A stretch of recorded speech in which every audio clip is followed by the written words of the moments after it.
In this video, I'm gonna tell you what are the reasons for prolapse and contributing factors. So what are the reasons for prolapse? Pregnancy, child's birth and injury to pelvic floor during the child's birth, tearing during the child's birth.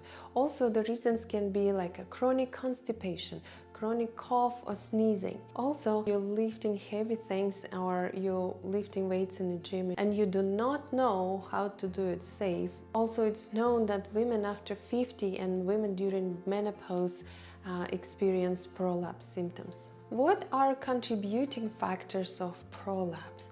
Well, there are a lot of factors. For example, bad posture during the day, not knowing how to regulate your intra-abdominal pressure and bearing down when you're lifting something.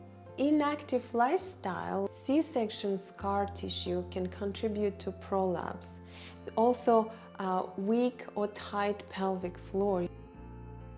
In my upcoming workshop for Prolapse Care, which is happening in October 29, I'm going to talk to you a lot about prolapse, and I'm gonna talk to you what you can do by yourself to help with the symptoms and what our exercises would be suitable for you. So please find the link below in the description of this video. If you're watching this video after October 29, 2021, you can sign up to the wait list for my workshop when it's going to be offered next.